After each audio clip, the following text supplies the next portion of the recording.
Y pues bueno, bienvenidas, bienvenidas, bienvenidos. Am, es un gran gusto saludarlos nuevamente en un nuevo seminario. Y bueno, sé que han tenido ahora nuevos profesores, así que espero que hayan podido disfrutar mucho del trabajo de otros colegas. Muchas gracias, Dulce. No te preocupes, lo importante es que estamos acá en línea. Am, y bueno, el día de hoy vamos a comenzar este seminario que se llama Seminario de Modelos Pedagógicos, ¿no? Entonces, vamos a estudiar algunos modelos pedagógicos que podemos ver presentes en distintos niveles educativos. Bienvenida, bienvenida, maestra Bianca, bienvenida. Em, Podemos verlo en distintos niveles educativos, desde niveles a nivel nacional, como por ejemplo nosotros tenemos un modelo educativo, la Nueva Escuela Mexicana, pero también, em,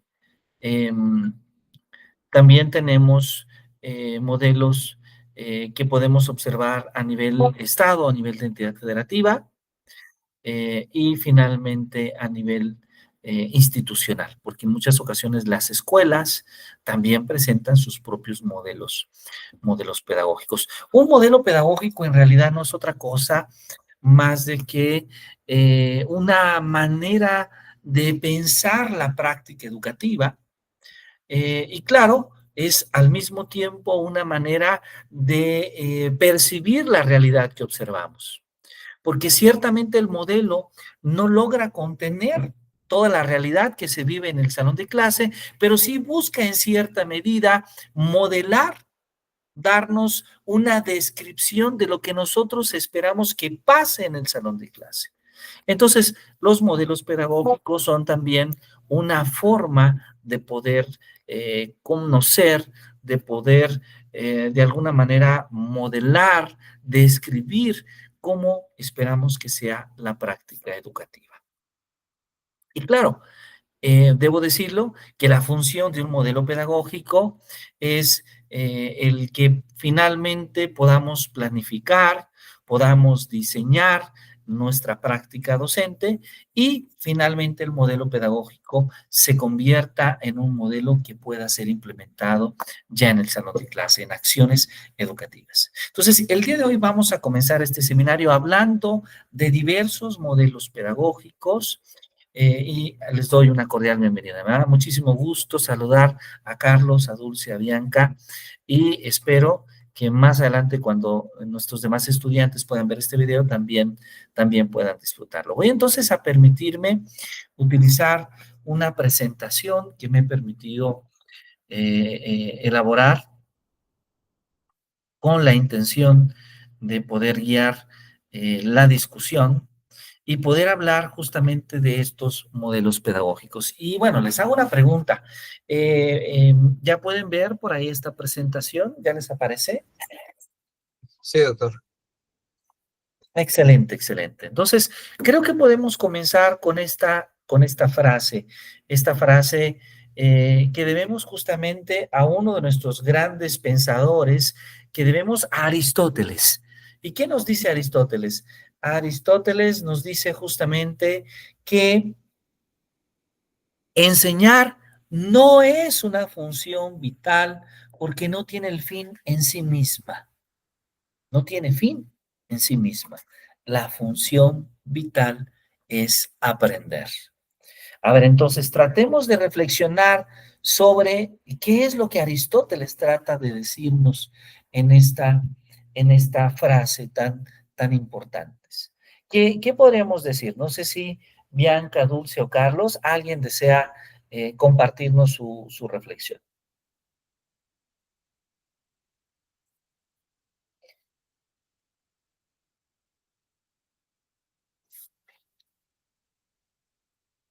¿Quién nos platica? Adelante. ¿Quién nos comparte su reflexión?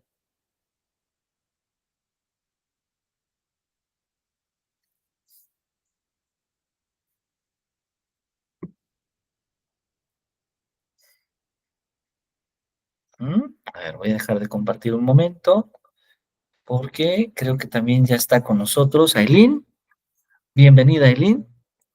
Entonces, tenemos una reflexión de Aristóteles. Bienvenida, Aileen, un gusto que nos acompañe. Tenemos esta reflexión de Aristóteles. ¿Qué podemos decir de esta reflexión? Maestro Carlos. Sí, doctor. Bueno, de hecho lo estoy analizando y creo que pues aquí se enfatiza más en el hecho de aprender, ¿no? Este, Tal vez no tanto de enseñar porque pues yo creo que todos aprendemos de diferentes formas y pienso que al final de cuentas lo que hagamos o la forma en que hagamos las cosas, este, eh, de manera pues casi automática podemos estar aprendiendo, ¿no? A través de la práctica o a través de una lectura. Bueno, es lo que yo pienso, ¿verdad? Muy bien. Ajá, muy bien. Muchas gracias. Una reflexión muy, muy importante. Le agradezco mucho, maestro Carlos. Maestra Aileen, ¿qué le parece? ¿Qué le parece esta reflexión? Ah, lo voy a analizar porque apenas vengo entrando. Claro que sí, es una reflexión muy breve. Ok, Dice Aristóteles, enseñar no es una función vital porque no tiene el fin en sí misma. La función vital es aprender. A ver, ¿qué podemos decir? ¿Qué es lo que Aristóteles trata de decirnos?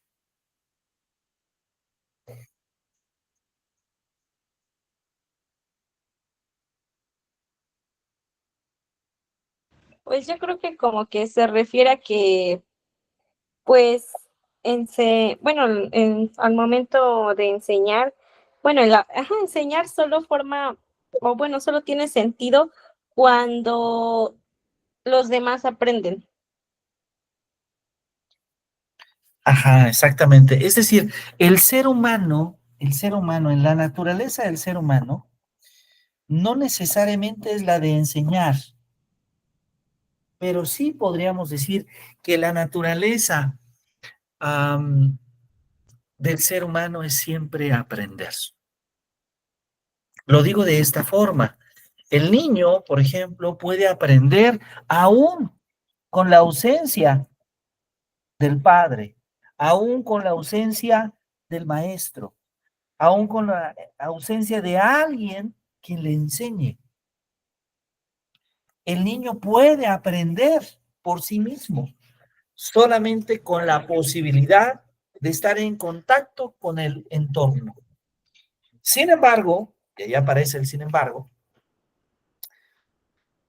es de reconocer que a pesar de que el niño puede aprender por sí mismo, el niño puede aprender mejor, puede formarse mejor bajo la guía de un maestro, bajo la guía de una maestra.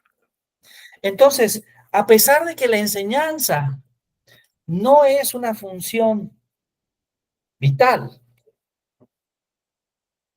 y el aprendizaje sí lo es, la enseñanza también permite que el aprendizaje pueda darse, gestionarse de una mejor manera. Eh, ¿Puedo participar, doctor? Adelante, adelante, por favor. Claro. Fíjese que ahorita que está platicando esta situación, yo creo que pues ahora sí que ya estoy entendiendo mejor la frase. Considero que lo que trata de decir de que el ser humano de manera, pues prácticamente por naturaleza aprende, ¿no?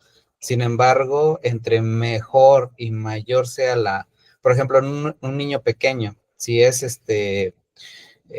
acercado tal vez al contacto con los objetos, a los colores, el hecho de que, es que hay una palabra que se me olvida, estimulado, ¿verdad? Entre más estimulado usted, pues tiene mayor facilidad de aprender. Y eso yo lo veo con una niña pequeña que tengo, 3 años, y desde muy pequeña la metimos a la escuelita con esa intención de que aprenda. Claro, claro. Y esto que usted comenta es muy importante porque, por ejemplo, el niño puede aprender del entorno. Es decir, él aprende del medio exterior, como de hecho Aristóteles lo dijo. Pero la gestión del aprendizaje puede ser mejor aún bajo la guía del maestro, bajo la guía del maestro. Y entonces ahí tenemos una conexión muy interesante entre la enseñanza, por un lado, pero por otro lado, el aprendizaje. Ahora, estamos hablando en un seminario, en este seminario que comienza hoy, sobre los modelos pedagógicos. Y es que la pedagogía como campo de conocimiento construye modelos o representaciones ideales del mundo educativo. Trata entonces de ir construyendo, de ir explicando cómo es la realidad a través de un modelo. Y debo decirlo, estos modelos no son la realidad y esto significa que en gran medida lo que pasa en la realidad puede ser ligeramente distinto al modelo. Sin embargo, a pesar de que la realidad no queda plenamente comprendida en lo que el modelo expone, sí nos dan nociones de cómo se van construyendo esas relaciones, tanto de enseñanza como también de aprendizaje. Y esa probablemente sea justamente la función que tienen los modelos pedagógicos. Entonces, vamos a ir poco a poco analizando estos modelos. El día de hoy vamos a comenzar con el análisis de los elementos de un modelo pedagógico, de eh, cuáles son las características que estos modelos pedagógicos tienen, sus elementos, de cómo podemos diferenciar estos modelos pedagógicos. Y en las sesiones restantes vamos a tratar de ir contrastando estas perspectivas con algunos modelos que en nuestro país se han venido desarrollando. Pero para eso es importante empezar a diferenciar algunos conceptos que en muchas ocasiones aparecen en la literatura y que, aunque muchos de ellos son vinculantes, finalmente son diferentes. Y como educadores debemos de poder observar estas diferencias. Por ejemplo, hablamos de pedagogía y entendemos aquí la pedagogía como ese conjunto de saberes, como ese conjunto de conocimientos que pueden ser objetivados o que pueden estar en construcción de una comunidad sobre la reflexión y sobre la práctica del acto educativo. Entonces, la pedagogía es este conjunto de saberes, este conjunto de conocimientos que surgen al reflexionar en comunidad sobre los actos educativos, sobre la práctica de los actos educativos. Pero además del término pedagogía, a veces también utilizamos el término de paradigma. De paradigma, y muy especialmente en la educación, a veces utilizamos la palabra del paradigma educativo. El paradigma educativo, donde en este paradigma educativo que estamos citando, hablamos de esas realizaciones científicas que son reconocidas universalmente, que son reconocidas globalmente durante un determinado tiempo y que de alguna manera nos van proporcionando modelos de problemas y soluciones a una comunidad científica. En este caso particular, hablamos de realizaciones pedagógicas que son globalmente conocidas, que son aceptadas durante un tiempo y que a través de estas realizaciones educativas o pedagógicas nos van mostrando problemas y soluciones que son aceptados por una comunidad, ¿sí? Por ejemplo, durante un tiempo, a principios del siglo pasado, se aceptaba la noción, la noción eh, de inteligencia que había propuesto Edward Thorndike, donde hacía ver a la inteligencia como esta posibilidad que tiene el ser humano de hacer transferencias de experiencias anteriores a nuevas situaciones. Esta transferencia se realizaba justamente por la conexión entre las acciones de las personas, por un lado, y por otro lado, las, los hechos que motivan esas acciones. Entonces, podemos nosotros justamente observar que durante un tiempo asumimos esto como inteligencia.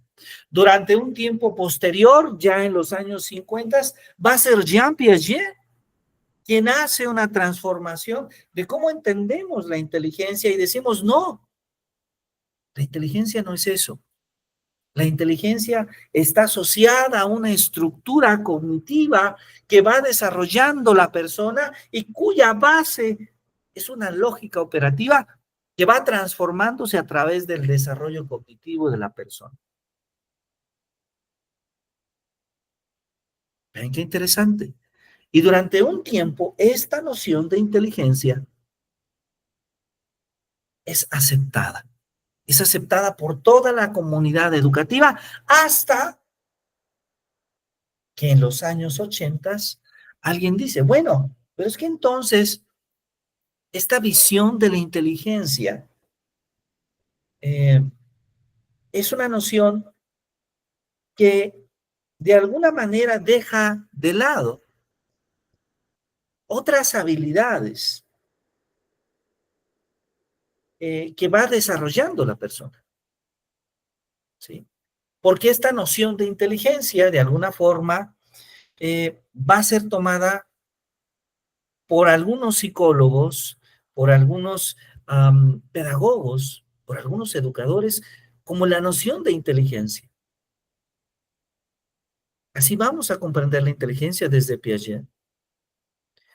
La psicología avanza y entonces alguien dice, esa noción de inteligencia de Piaget en realidad se puede explicar midiéndose un coeficiente intelectual.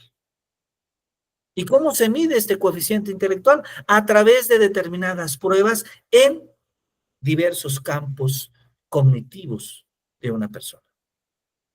Y entonces quien tiene un estándar más alto en estas pruebas resulta ser una persona más inteligente.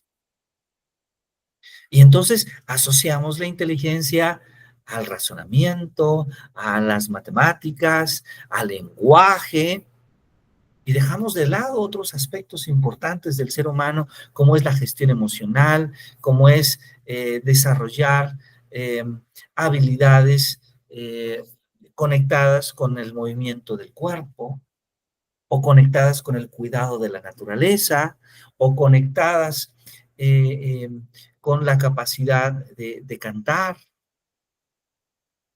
de expresar a través de la voz el pensamiento. Eso no significaba ser inteligente. ¿Cuándo surge el cambio? En los 80s, cuando aparece Howard Gardner. Y cuando Howard Gardner dice, eso que nos han dicho que es la inteligencia, pues en realidad no define la inteligencia de todo ser humano, porque el ser humano posee una pluralidad de inteligencias. No solamente aquellas de corte cognitivo o intelectual, sino que hacemos una gestión emocional con nosotros mismos y con los demás. Ahí está un tipo de inteligencia, la inteligencia emocional, intrapersonal, interpersonal. Pero también nosotros aprendemos a cuidar del medio ambiente, la inteligencia naturalística. Pero también aprendemos a expresar nuestras emociones a través del baile, a través de la danza, a través del movimiento, a través de comprender el espacio, como lo hace el arquitecto, el artista. Ahí aparece otro tipo de inteligencia que tiene que ver justamente con la concepción de comprender el espacio, el movimiento y el cuerpo. Pero además también está la inteligencia, desde luego, que tiene que ver con la capacidad de razonar, con la capacidad de argumentar, con la capacidad de calcular, medir, contar, la inteligencia lógico-matemática o la inteligencia lingüística, entre otras más inteligencias. Y entonces hay un cambio de paradigma que provoca Howard Gardner.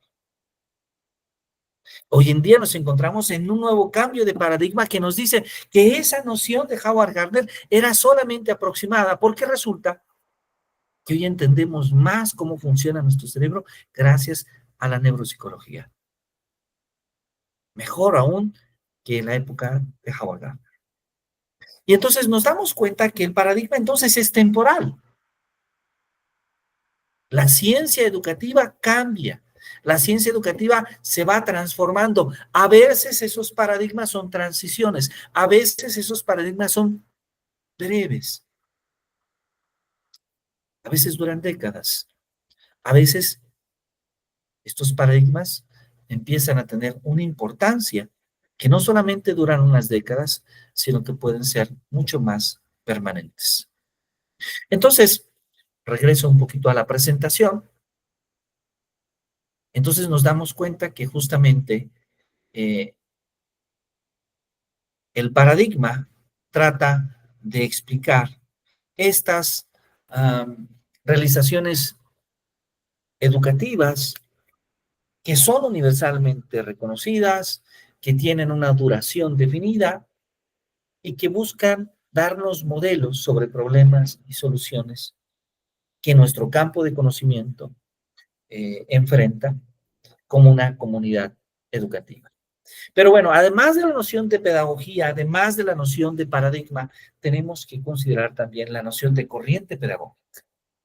Porque la corriente pedagógica se compone de los movimientos, de las teorías que caracterizan determinadas líneas de pensamiento, de investigación, sobre la cual hay aportes permanentes, sobre las cuales se da solidez, se le da coherencia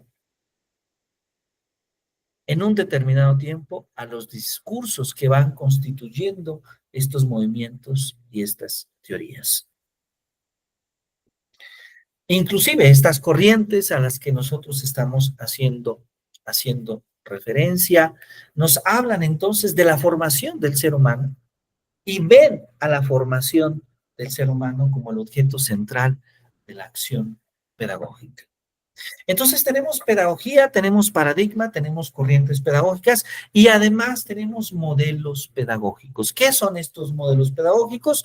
Pues son las representaciones de las corrientes pedagógicas. Entonces, ahí encontramos una conexión. Los modelos pedagógicos son las representaciones de estas corrientes pedagógicas. Bueno, entonces, ¿qué es lo que constituye un modelo pedagógico? ¿De qué están formados los modelos pedagógicos? Bueno, los elementos que constituyen un modelo pedagógico aparecen justamente en este diagrama. Vean, por favor, que siempre hay algo que está en el centro. ¿Y qué es lo que está en el centro? Tres concepciones. ¿Cómo nosotros entendemos al ser humano? ¿Qué es lo que aceptamos que es el ser humano? ¿Cómo nosotros entendemos la sociedad y la cultura? Entonces, cada modelo pedagógico, de alguna manera, entiende de una forma distinta lo que llamamos ser humano, lo que entendemos sociedad, lo que entendemos cultura. Pero además de esta categoría central, tenemos que pensar en quiénes son los sujetos. Es decir, este modelo pedagógico, ¿a quién forma? Tenemos que considerar con qué propósito, es decir, para qué se forma. ¿Cuáles son los contenidos que ese modelo busca desarrollar? Es decir, el qué. Y desde luego también tiene una secuenciación, que es cuándo, en qué momento, en qué contexto. Y desde luego, quién. ¿Cuál es el papel, por ejemplo, que juegan los alumnos? ¿Cuál es el papel que juegan los maestros? Todo modelo pedagógico también tiene un método, un cómo. Ok, ya dije qué es lo que quiero desarrollar, ya dije para qué lo quiero desarrollar, ya dije cuándo lo quiero desarrollar. Ahora, ¿cómo lo voy a desarrollar? ¿Y con qué lo voy a desarrollar? Es decir, los recursos. Entonces, un modelo pedagógico busca responder estas preguntas, basándose inicialmente en la noción de ser humano, en la noción de sociedad, en la noción de cultura. Buscamos responder a quién, para qué, cuándo, cómo y con qué. ¿Sí? ¿Vamos bien hasta aquí, maestros, maestras, en esta noción de modelo pedagógico? Y yo quiero preguntarle algo, doctor. Claro que sí, adelante, por favor. Pues hizo una perdón, recapituló una secuencia, ¿no? De cómo se fue transformando desde la concepción de cómo se aprende, la inteligencia y cómo ha ido avanzando, ¿no? A través del tiempo. Hablaba sobre corrientes pedagógicas y modelos pedagógicos. ¿Eso es en América o también en Europa? Esa es una primera pregunta. La segunda, por ejemplo, se está hablando ahorita de modelos pedagógicos. Actualmente, ¿cuáles son los modelos pedagógicos que se están trabajando, no? Claro que sí. Gracias por estas dos preguntas.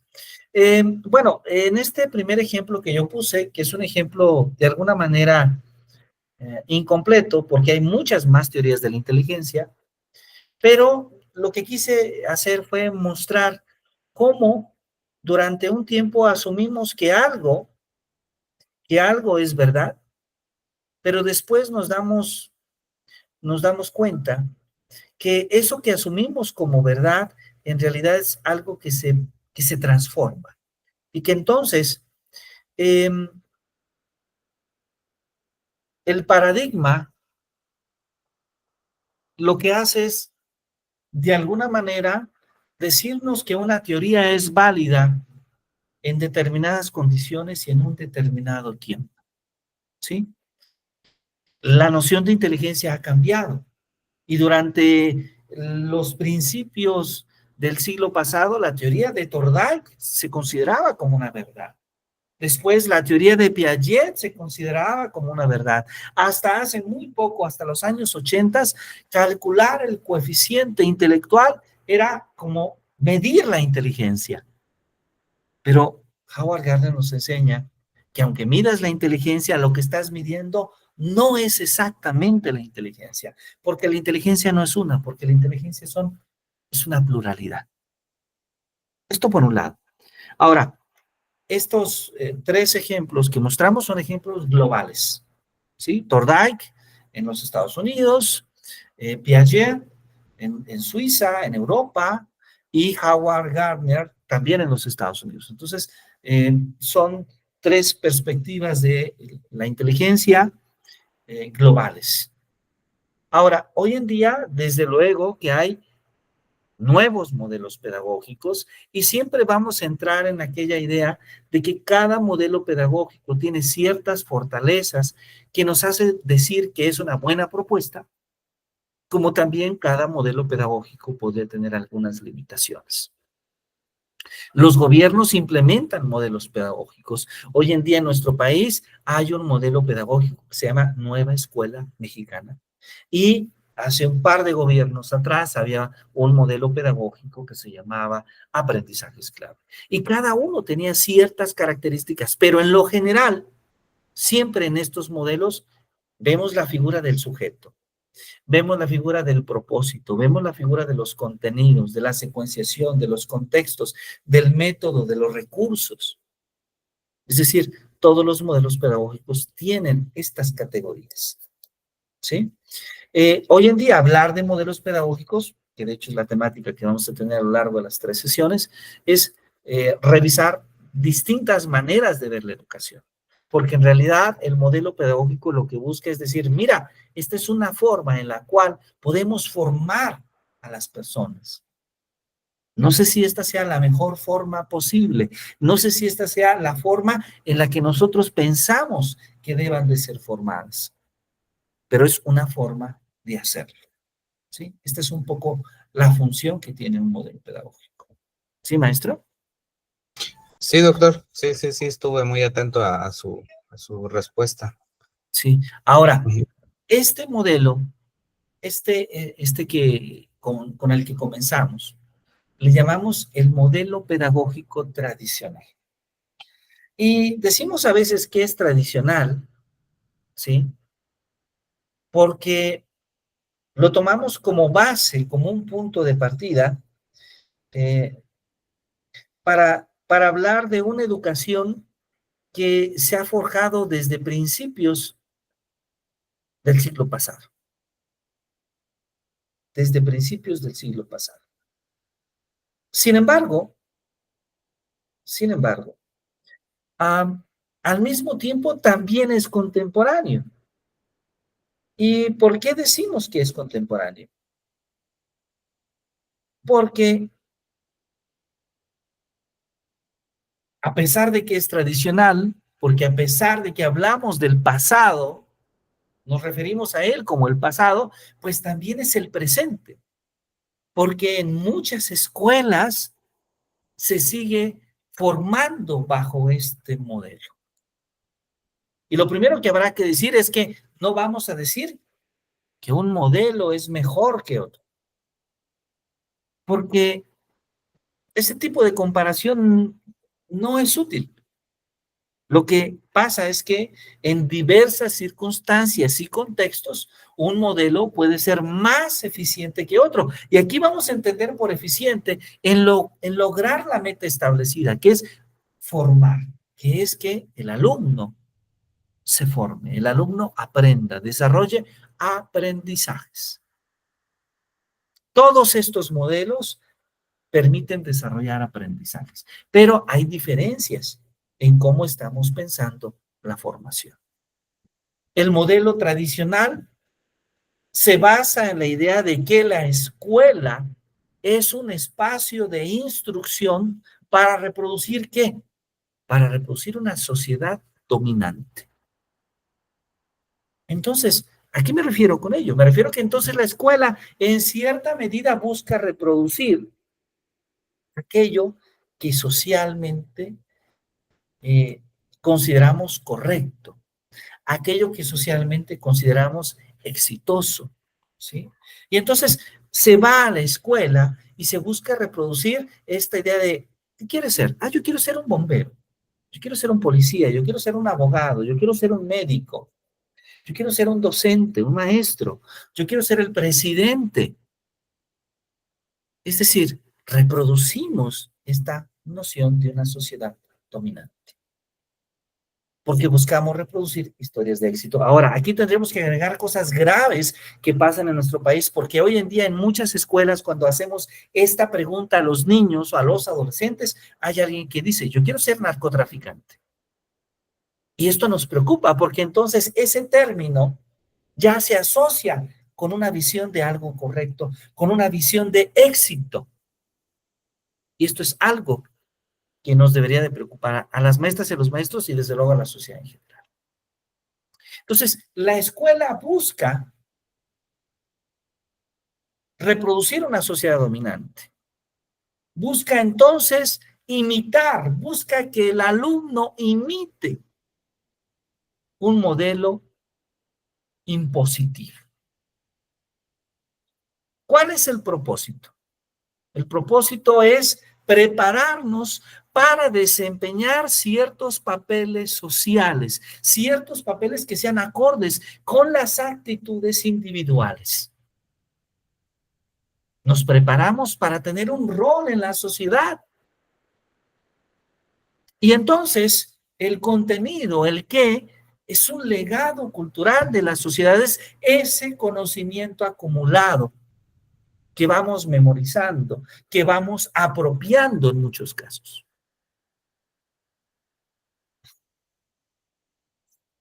Y hay una secuenciación, porque todos vamos de alguna manera al mismo tiempo apropiándonos de ese conocimiento. Pero entonces, ¿cómo es que se logra esto? Pues esto se logra a través de fijar el maestro. Y vean qué interesante esta parte. Fijar el maestro al centro. Perdón. Fijar el maestro al centro. Fijar al maestro como la autoridad máxima de conocimiento, donde la escuela y donde los alumnos giran alrededor del maestro. Y es el maestro a través de la exposición verbal, a través de la transmisión de los saberes, del conocimiento, a través de la demostración de su erudición, quien va mostrando ese conocimiento acumulado, ese legado cultural, que finalmente es una reproducción de una sociedad dominante. ¿Con qué? ¿Cuál es el recurso más común de esto? El texto guía. Ese es uno de los elementos. ¿Cuál es el texto guía? Es el libro de texto. Las historias del libro de texto, los roles, las formas de pensar, las ideologías, todo eso va en el libro de texto. Por el libro de texto es que hablamos maravillas de Benito Juárez. Por el libro de texto es que criticamos a Santa Anna, Porfirio Díaz. Por el libro de texto es que nuestro héroe es Miguel Hidalgo. Por el libro de texto justificamos la muerte de Maximiliano. ¿Sí me explico? Entonces, el libro de texto es esa guía que de alguna manera reproduce la cultura que es aceptada por la sociedad de turno. Y entonces el papel del estudiante de alguna manera es estar ahí y apropiarse y recibir como un sujeto pasivo toda esa información y hacerla propia. Y de alguna manera repetir esa información, porque esa es la información que él llama conocimiento.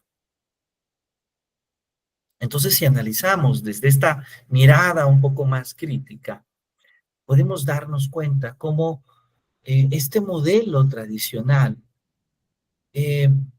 pues tiene fortalezas importantes, como es que cada persona conozca su cultura, que adquiera conocimiento, pero también tiene algunas limitantes, porque esa información que asumimos como conocimiento es aquella información que es escrita por una sociedad dominante, ¿sí? Entonces, quien tiene el control de los libros de texto, controla el discurso educativo y más adelante, cuando los niños se formen en ese discurso, va también a controlar la forma de pensar de las personas.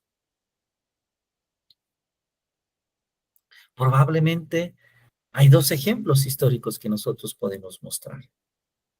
Uno de ellos aparece en la Segunda Guerra Mundial, cuando Hitler cambia los libros de texto. Y en los libros de texto de la Alemania nazi se habla de cómo los judíos son los responsables por la pobreza que vivía la Alemania de ese entonces. Entonces, un texto justificaba la violencia contra las personas de otra clase, de otro origen. Y esa violencia, con el paso de los años, era aceptada porque aparecía en un libro de texto. Los libros de texto nos convencen, nos educan, pero nos educan con una perspectiva. Desde los libros clásicos como los libros sagrados, como la Biblia, nos convence, hasta las obras literarias y desde luego los libros de texto. Podemos tomar un ejemplo claro también en Corea del Norte. Corea del Norte que tiene en este momento la tercera generación de gobierno de una misma familia. Y es interesante cómo se va transformando el discurso. En una primera etapa de gobierno, el primer gobernante era presidente. Un presidente que decidió invadir Corea del Sur y que, por la intervención de los Estados Unidos de América, terminó en las fronteras de Corea del Norte. Es decir, fue invadido por Estados Unidos. Y que usó esa invasión para construir una ideología en contra del gobierno estadounidense. Este fue su logro, construir que la pobreza de Corea del Norte no se debía a que él había iniciado una guerra que evidentemente iba a perder, sino que se debía a la participación de los Estados Unidos en él. En una segunda generación, el presidente, es decir, su hijo, busca hacer al expresidente, al padre, un héroe nacional. Un héroe nacional porque a pesar de ser invadido por los Estados Unidos, siguió guiando al pueblo norcoreano. Por cierto, que ya en estas etapas finales, en la segunda generación norcoreana, ya se habla que no solamente fue un gran presidente, sino que fue un héroe nacional. No lo mismo, no fue solo un presidente, fue un héroe nacional. Y en la tercera generación, que por cierto es la actual, ya tenemos abuelo. Pues entonces, ya el abuelo en los más recientes textos, no solamente fue un héroe nacional, no solamente fue un presidente, sino que además cuando se iba a la parte norte, a la parte más alta de Corea del Norte, ¿qué creen? Pues sí, él escuchaba la voz de Dios y Dios le decía cómo guiar a su pueblo. Entonces, este es un claro ejemplo de cómo esta manera de ver la formación, esta manera de que una sociedad dominante decida qué es el conocimiento y qué no lo es, desde luego que tiene una influencia importante en la formación de las personas. Por eso es que los libros de texto son muy importantes, porque los libros de texto marcan un punto de una visión histórica de una generación de personas. Y claro, probablemente con el paso del tiempo, regresando a nuestro México, vamos a ir descubriendo que Porfirio Díaz no fue tan malo, como lo decían los libros de texto, y que Benito Juárez no fue tan republicano como aparecía en los libros de texto. Sin embargo, muchos nos quedaremos con la visión de ver a Porfirio Díaz como un dictador y a Benito Juárez como un demócrata y republicano. Que por cierto, la diferencia de ellos en el poder no es mucha. Bueno, estos ejemplos que he tomado para discutir tienen que ver con justamente la mirada que podemos observar en un modelo pedagógico tradicional. Sin embargo, no es la única forma de ver un modelo pedagógico, porque también tenemos modelos pedagógicos activos. Cuando un modelo pedagógico es activo, cuando nuevamente recordemos que nos centramos en una visión específica del ser humano, de la cultura, de la sociedad, pero ahora estamos pensando que el centro no es el docente, sino que el centro es el alumno. Es alrededor del alumno, en torno a él, que gira todo el proceso educativo. Y entonces ahora estamos pensando que lo importante no es que el alumno piense cuál es el rol social que él debe tener. No estamos pensando en que él se prepare para ser médico. No estamos pensando en que él se prepare para ser docente, que él se prepare para ser presidente. Estamos pensando en que él se prepare para vivir, para tener una vida plena.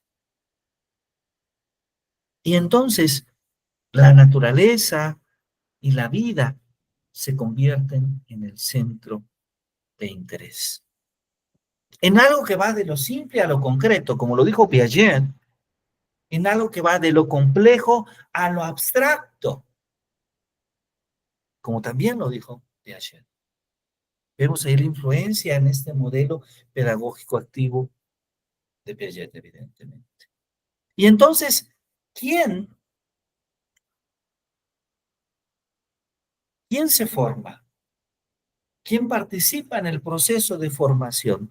Pues se forma el alumno y en torno a él se da todo el proceso educativo, pero el maestro toma en cuenta el valor que tiene la gestión emocional, la afección, la motivación, porque sabe que un niño motivado aprende mejor, que un niño motivado aprende más. ¿Cómo? Pues a través de considerar las necesidades, los intereses del niño, a través de darnos cuenta que manipular es aprender, a que vivir las experiencias, a que experimentar construye bases para el aprendizaje. ¿Y con qué? ¿Con qué estudiamos? ¿Con qué trabajamos este modelo pedagógico? Pues con materiales, con la construcción de materiales específicos para desarrollar aprendizajes en nuestros estudiantes. ¿Y qué esperamos lograr? Pues esperamos que el niño pueda diferenciar, que pueda generalizar, que pueda abstraer. Entonces, veamos que en este modelo pedagógico activo, pues hay una diferencia importante entre este modelo y el modelo tradicional. Hay una forma distinta de entender la función del maestro, la función de la escuela, los contenidos, el propósito, etcétera. ¿Sí? ¿Alguna pregunta hasta este punto sobre el modelo pedagógico activo? No, doctor, todo bien. Bueno, de mi parte. Muy bien, excelente. Muchas gracias. Podemos observar entonces esta diferencia entre uno y otro, ¿verdad? ¿Es correcto? Sí, doctor. ¿Todavía hay otro, doctor? Sí, sí, de hecho hay más modelos. Vamos, todos los seminarios vamos a estar hablando de modelos pedagógicos. Ah, ya. Sí, lo que pasa es que, pues, ahora sí que estoy muy atento a lo que nos está platicando y, pues, al final de cuentas, en la primera parte que nos platicó, sobre los diferentes, o la literatura de los libros de texto. Entonces, prácticamente, pues, existe una cierta manipulación, ¿no? Por parte del gobierno, de ver qué es lo que quiere que aprendan los alumnos, ¿no? La visión que tiene. Es, Claro, claro. y en mi mente estaba pensando, ¿no? Por ejemplo, lo que estamos en la actualidad de nuestro país con la nueva escuela mexicana. Desde luego, depende del gobierno que quede, va a ser la forma o el modelo pedagógico que se trabaje, ¿no?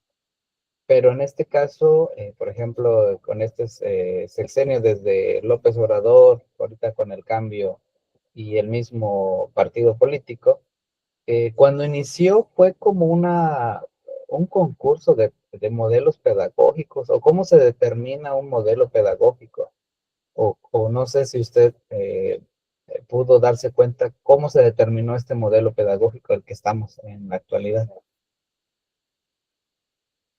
Muchas gracias. Esta es una pregunta muy interesante. Ah, bueno, ya hemos visto las categorías generales de un modelo pedagógico, ¿no? Hemos hablado en un principio de esta sesión que algunos elementos básicos de un modelo pedagógico es definir qué entendemos por ser humano, por sociedad, por cultura, por sujeto de aprendizaje, eh, por propósito, contenido, secuenciación, contexto, por método, por recursos. Cada modelo pedagógico tiene una interpretación, yo diría, ligeramente distinta de ello. Pero entonces, ¿en qué se basa proponer un modelo pedagógico? Se basa en tener una mirada distinta del ser humano. Probablemente este es el primer punto de partida, en que hay una manera distinta de ver la sociedad, que hay una manera distinta de ver la cultura, que hay una manera distinta de ver la realidad misma. ¿Sí? Hay una forma distinta. Y entonces los gobiernos desarrollan un modelo con base a su visión de la realidad, con base a la visión del ser humano que ellos buscan desarrollar. Y mire, su pregunta es muy interesante porque podríamos tomar nuevamente ejemplos históricos. Antes de la Segunda Guerra Mundial, el enfoque de la educación estaba principalmente basado en desarrollar conocimientos y habilidades cognitivas. Porque creíamos, no sé, de alguna manera coincidíamos en aquella visión de Platón, de que alguien que posee el conocimiento posee entonces una virtud natural que le permite tomar decisiones adecuadas. Y entonces decíamos, si Ailín estudia la licenciatura, estudia la maestría, estudia el doctorado, que es el máximo nivel educativo, creo que Ailín va a poder tomar decisiones importantes para su vida profesional, pero también para su vida personal. Y creo que Ailín va a poder ser una persona con conocimientos, con habilidades, pero también con una actitud humana hacia los demás. Y probablemente esta visión, que estoy generalizando demasiado, se asumió entonces que el papel de la escuela era formar intelectualmente al niño, intelectualmente al adolescente, al joven, al adulto. Y que a través de esa formación intelectual estábamos construyendo al ciudadano de bien. Pero nos equivocamos. Pero nos equivocamos.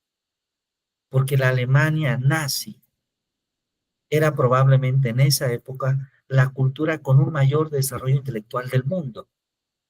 En la Alemania de Adolf Hitler había filósofos, había científicos brillantes que fueron seducidos por la ideología. Y entonces esto nos muestra que a las mentes más brillantes también las puede seducir la ideología. Ver una realidad a modo, ver una realidad sin querer ver lo que realmente pasa. Y entonces, esa visión del hombre, esa visión de la sociedad, esa visión de la educación, se transforma después de la Segunda Guerra Mundial. Porque entonces nos damos cuenta que no es suficiente con tener un doctorado para ser un buen ciudadano. Requerimos algo más, requerimos valores, requerimos gestión emocional, requerimos aspectos que nos hagan ser conscientes de la humanidad. Y hoy en día atravesamos una etapa nuevamente en la historia muy triste, porque hoy nuevamente estamos viendo que las personas mueren en otros países y como humanidad no hacemos nada. Guardamos silencio. Y esto nos habla de que entonces ese modelo que creímos que ha empezado a funcionar de los años 50 para acá, pues tampoco funciona. Porque no nos indigna la muerte del niño y de la madre en Gaza, en México, en muchas partes del mundo. Entonces no hemos alcanzado el nivel de humanidad, el nivel de educación que esperábamos. Entonces, lo que hace que cambie un modelo educativo es que los gobiernos vean un ser humano distinto, busquen la construcción de un ser humano distinto, busquen la construcción de una sociedad distinta, busquen la construcción de una cultura diferente y en consecuencia una educación diferente. Pero esto no es una tarea fácil, no es una tarea fácil. No es una tarea fácil ser congruente y consistente con lo que uno mismo busca ser. Y lo vemos en nuestro país. Muchas personas eligieron un gobierno por creer en la honestidad, por creer que se puede vivir con algunas limitaciones, pero buscando que todos podamos vivir mejor. Y nos damos cuenta que miembros de ese gobierno dicen eso, pero sus acciones son opuestas a ello. Y esto lo podemos ver en muchas partes. Parte de la sociedad cubana, por ejemplo, en algún momento aceptó que el Estado fuese el dueño, eh, fuese quien contara con el poder económico y político. La gente aceptó porque creyó que el Estado podría dar una dirección adecuada para que todos tuvieran una mejor condición de vida. Pero ¿qué sucede cuando los miembros que dirigen ese Estado le piden a las personas que coman poquito porque no hay alimento y ellos comen como reyes? Ahí es cuando eh, nos damos cuenta que la ideología ha seducido a las personas. Entonces, cada gobierno tiene un plan de desarrollo. Cada gobierno tiene una mirada de qué busca construir en su cultura, en su sociedad, y considerando ese aspecto, construye un modelo educativo. Ahora, aquí debería decirlo yo mejor, porque la frase, cada gobierno no es la adecuada. Tendríamos que tener un plan a largo plazo, un plan que dé continuidad, que dé certeza a los procesos formativos. Ya lo que nos pasa en México es que es cada gobierno. Y al hacerlo cada gobierno, esa continuidad se rompe y en consecuencia casi nunca logramos avanzar en el desarrollo de un modelo educativo. Porque cuando Dulce, por fin ya entiende la nueva escuela mexicana en los siguientes 4 años, pues el siguiente gobierno quita la nueva escuela mexicana.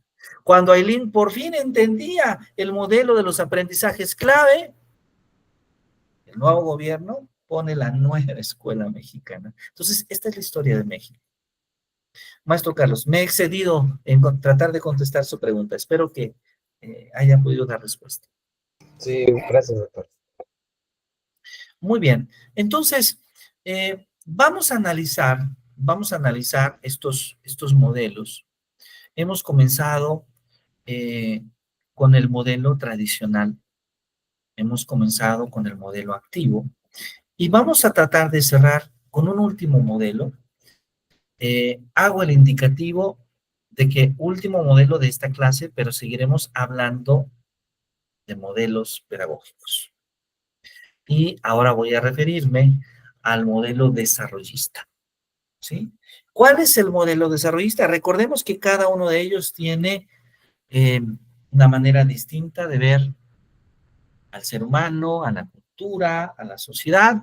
Este modelo busca que el alumno sea responsable de su aprendizaje, que el alumno sea activo, ¿sí? Y vean que es diferente al anterior, al activo. Aun cuando puede haber algunos puntos de encuentro, es distinto. ¿Por qué? Porque aquí lo que buscamos es que el alumno tenga conocimientos para resolver los problemas que enfrenta. ¿Sí? Sabemos que las personas enfrentamos problemas todos los días. Pues entonces la educación lo que debe de darnos son herramientas, conocimientos para yo resolver los problemas que en mi vida enfrento. ¿Cuál es el contenido? El contenido es poder correlacionar estructuras, estructuras conceptuales de distintas disciplinas con nuestras estructuras cognitivas. Y aquí podemos ver en este modelo desarrollista nuevamente la visión también de Piaget, ¿sí? Cuando los nuevos conocimientos se vinculan de una manera clara, de una manera estable, con los conocimientos previos. ¿A partir de qué? A través de los preconceptos. Y aquí vemos no solamente la visión de Piaget, sino también cierta visión de Vygotsky. Vamos a ver que a veces hay diversos autores que aparecen en distintos modelos. Bueno, ¿cuál es el papel del profesor entonces? Pues el papel de la maestra, el papel del maestro es poder posibilitar ambientes que sean propicios para aprender. Posibilitar procesos de desarrollo a través de la mediación cultural. Ahí aparece evidentemente la mirada de Vygotsky. ¿Y cómo hacemos esto? Relacionando saberes previos con nuevas experiencias. Es decir, a través de equilibrios y desequilibrios cognitivos, como lo decía Jean Piaget. ¿Cuáles son los recursos? ¿Con qué? Pues con ideas previas y con nuevas experiencias. Y lo que nosotros esperamos es que se logren nuevas construcciones mentales. Entonces, no confundir el modelo desarrollista con el modelo activo. Son distintos. Uno busca que aprendamos a lo largo de la vida, otro busca que construyamos nuestro conocimiento y resolvamos problemas. Y no confundirlo con el modelo tradicional, que busca que nosotros podamos finalmente desarrollar un rol social, desarrollar un papel en la sociedad de acuerdo a mis propias aptitudes personales. Entonces, estos son los primeros tres modelos de estudio. Estos son los primeros tres modelos que espero que el día de hoy hemos logrado la meta de poder observar las diferencias en ellos tres. Y claro, ahorita nosotros estamos hablando de modelos que están siendo clasificados, pero que de alguna manera son más abstractos.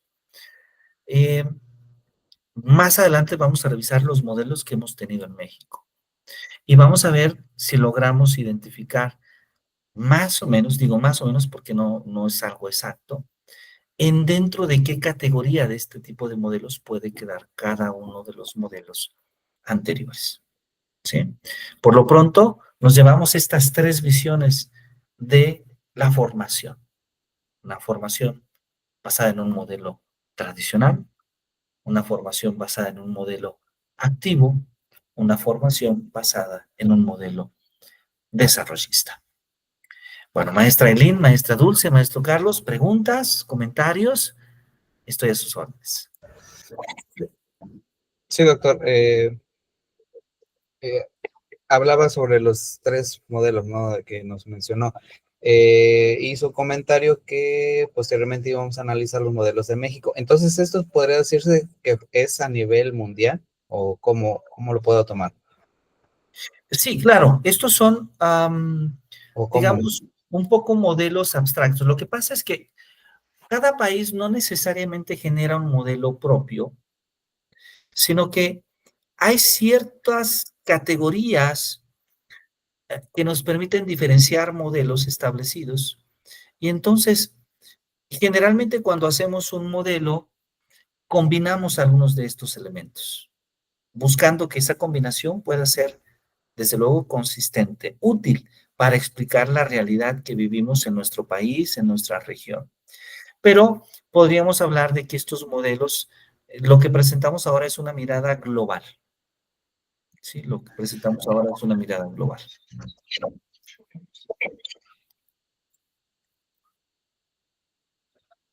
Sí, maestro Carlos. Ajá, también quería ver, ¿no? Si, por ejemplo, hablaba del modelo pedagógico tradicional, ¿en qué década o en qué tiempo, en qué ubicación en tiempo podría ubicarlo. Bueno, prácticamente los tres. O sea que para que yo tenga una idea en qué tiempo, ¿verdad? Puedo ubicar cada modelo pedagógico. Claro, podríamos hablar del momento en que tienen más impacto, porque como comentaba, el modelo tradicional a veces lo citamos como el pasado, pero a veces vamos a escuelas y es un presente. Es decir, a veces la formación que tienen las maestras y los maestros sigue siendo la misma, aún con el paso del tiempo. Sin embargo, el modelo tradicional surge más o menos a finales del siglo XIX, ¿sí? Y surge derivado del conductismo, ¿sí? Entonces, el modelo tradicional toma como base la teoría conductista del aprendizaje. Mientras que, por ejemplo, el modelo desarrollista, podemos ver que este modelo nos habla de estructuras, nos habla de equilibrios, de desequilibrios, nos habla de preconceptos, nos habla de la mediación cultural. Entonces, es evidente que este modelo se basa en la noción estructurista de Piaget y la noción social y cultural de Vygotsky.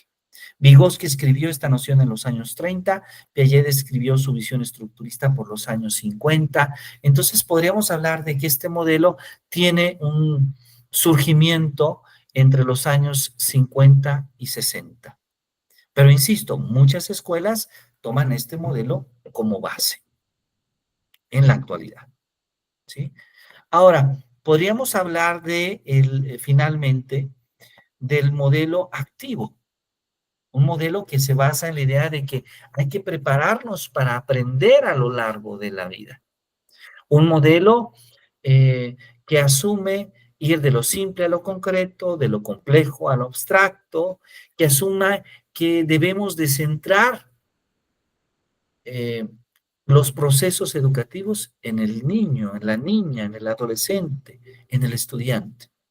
Y esto nosotros lo podemos ver en ciertas pedagogías humanistas que surgen tomando los estudios de Piaget en los años 50 y 60 y que se van desarrollando a los trabajos de Abraham Maslow, de Carl Rogers, hasta los años 80.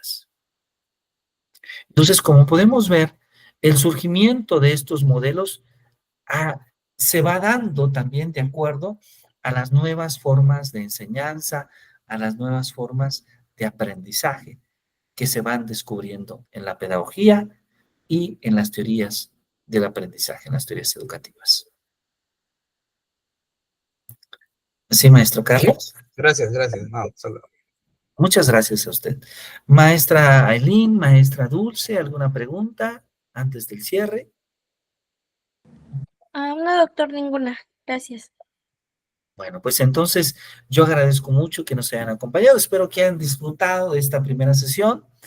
Muchas gracias, Dulce. Hoy, maestro Carlos, no hay tarea, descanse un poco, pero el próximo viernes sí tendremos tarea, ¿ok? Gracias, doctor.